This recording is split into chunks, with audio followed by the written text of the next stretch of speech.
Welcome back. I was standing in line at the Colosseum in Rome.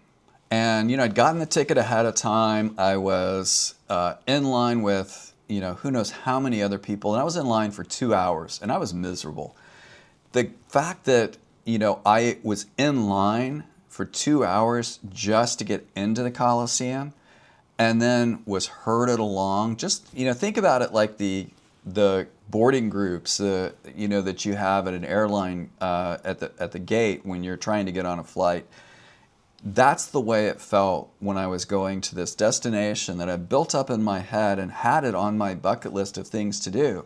Because again, I'm slow traveling now. I've got all the time in the world. But what I discovered is what I had as bucket list destinations are either being removed from the list or I'm tearing the list up and rethinking how I'm going to be visiting these destinations.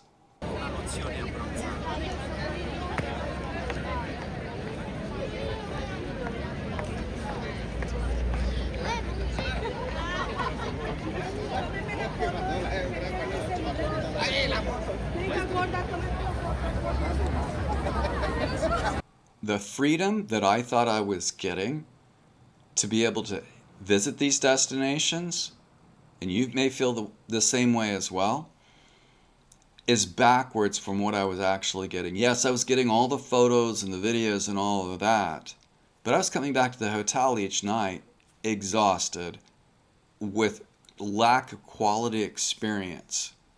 And if you're getting back from, whether it's the day or the week or the time that you've spent in these destinations that you thought were going to be magical, and were exhausted and you were frustrated, this may be for you. Hi, my name is Jeff.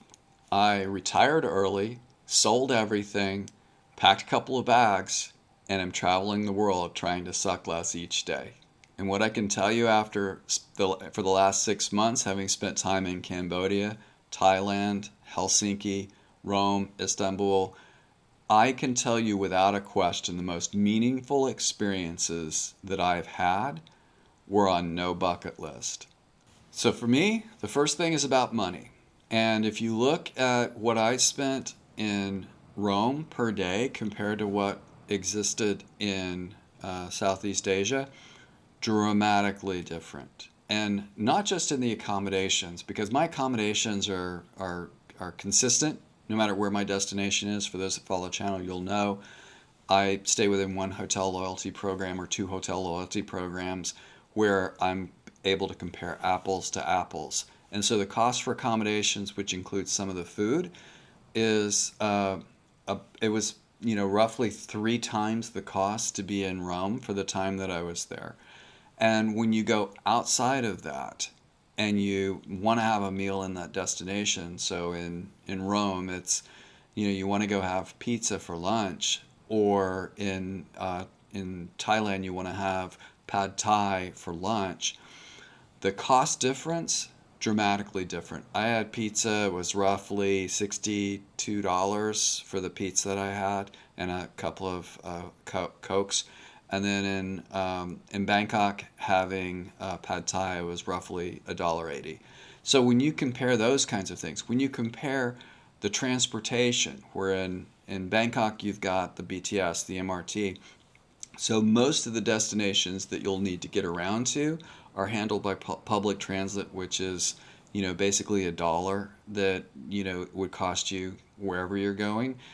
And in Rome, the Uber rides that I needed for the times that I was going to certain destinations were significantly more, $28, $30 for a 10-minute ride. If I needed, and then let's go back to Southeast Asia in Cambodia. If I needed a ride that long to go from one destination in Phnom Penh to another, it might be $3. So about 10% of the cost of what it was in Rome. And what those numbers tell me is that bucket list destinations, and yes, I was there, at the beginning of tourist season, so it was in mid-May, and so it was just getting ramped up, but it was not full-blown tourist season yet. The cost is the difference between me being able to travel as a slow traveler full time or running out of money. The next thing to consider is the emotional cost. How do you feel when you're on that checklist of things to do every day?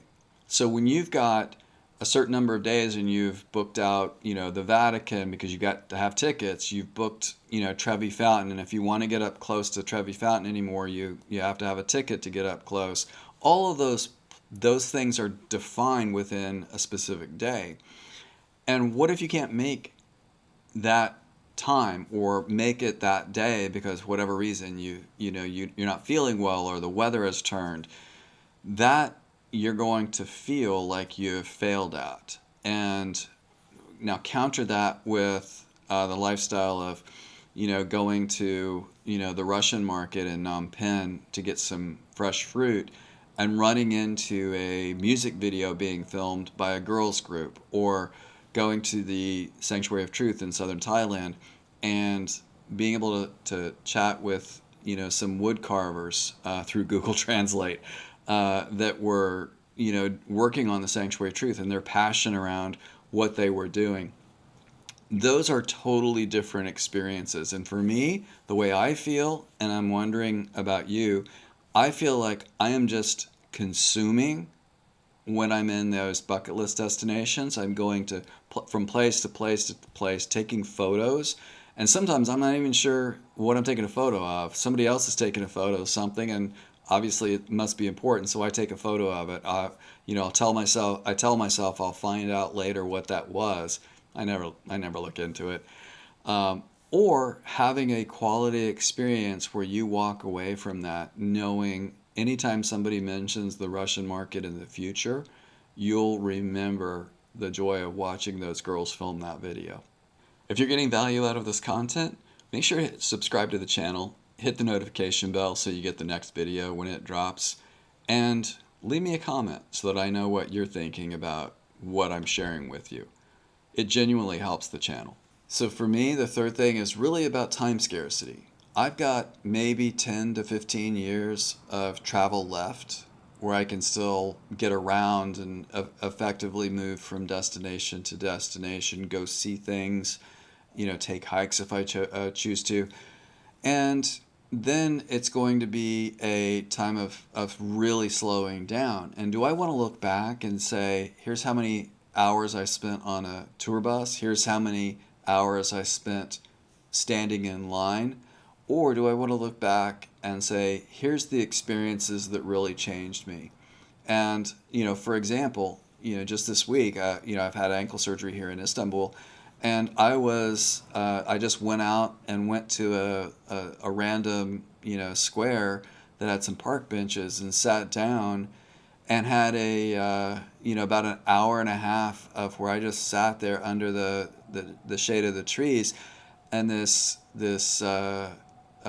individual, he broke his chain on his mountain bike, and he came up and sat in a park bench near me, and it, just through Google Translate, of course, because he's speaking Turkish, I was asking him, about, what his experiences were of different cultures, and he and I started having a conversation. He was taking college entrance exams the next day and was obviously feeling pretty anxious about, doing that.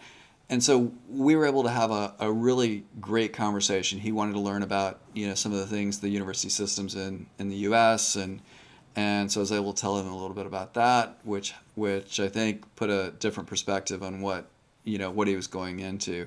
And so that's the kind of experience that don't show up on any kind of checklist anywhere.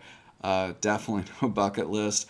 No plan to sit in that square today, but this week. But I came out of that with something that I'll remember for sure. So what do I replace the bucket list with? I replace it with something I'll call the curiosity list.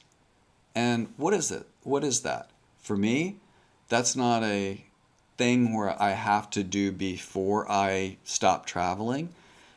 It is something I want to understand more about list.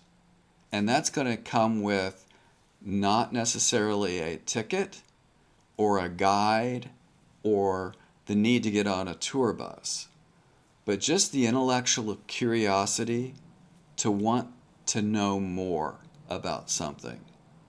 And there is no requirement to spend money. The only requirement is something I've got plenty of, and that's time. Much of what I want to leave you with today is about the experiences. It's the experiences that don't show up in a guidebook or on any Instagram page. It's the experiences like when I went to the surgeon's office this week for a checkup, and the medical assistant had turned 22 over the weekend, and I got to talk with her about her birthday gifts, what she ended up getting, and what her parents got her versus what her friends got her. It's those kinds of experiences that you're not going to get if you are simply moving from picture to picture as you hustle through a destination. And I'm curious, in the comments below, is this something that you may look at doing in the future as you slow travel or as you hit your retirement travel time? And as always, be curious, be brave, and suck less each day. See you down the road.